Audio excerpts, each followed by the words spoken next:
Nakasawsaw na naman sila dyan, basta DPWH. Well, alam mo naman na dapat natin itindihan din si Yusek Claire Castro dahil siyempre kailangan niya depensahan din yung administrasyon. Pero gusto ko lang banggitin din sa kanya na alam mo, ang ebidensya naman nandyan na sa inyo eh. No? Nandyan din sa social media ang ebidensya. Unang-una, yung AKAP na lang. If you remember, nung last year, biglang nagkaroon ng AKAP na walang guidelines. Pero ito'y na-distribute. At ang sinong nakinabang dito, mga congressman, na pinalabas pa nila na kakala mo sa kanila. At ang nakakalungkot nito, at nakapagtataka pa, ayaw pang i-share yung kanilang mga listahan. Ano ibig sabihin nun? At kami nga sa local government, gusto naming i-share yung listahan para walang redundancy, walang nauulit na nabibigyan ng beneficiary. Pero sila, ayaw nila. At talagang puspusan nun, lalo-lalo na nung December, grabe yun, bigayan nun, na pati yung ibang mga mayor sa ibang lugar talagang binabanggit sa akin na talagang bumabaha ng pera at ayuda. Ngayon naman, dahil doon sa controversy na yun, alam mo si Secretary Rex, napaka-decente niyan. At ang ginawa niya, ayaw na niya. Sabi niya, there will be no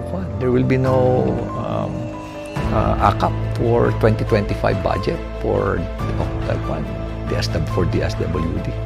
But pati siya mismo, he was surprised na after the BICAM, nagkaroon ng AKAP.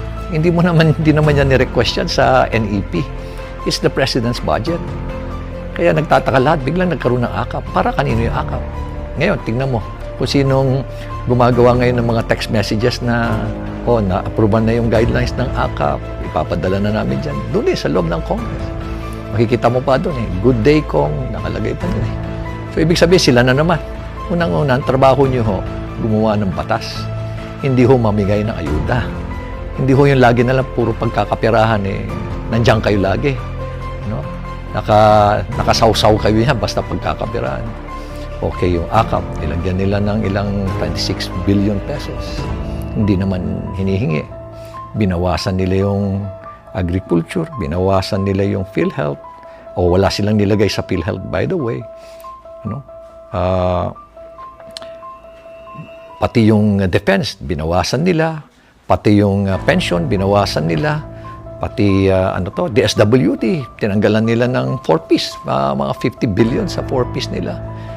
Tapos nakapagtataka na bigla nilang itinaas yung budget ng DPWH by as much as 289 billion.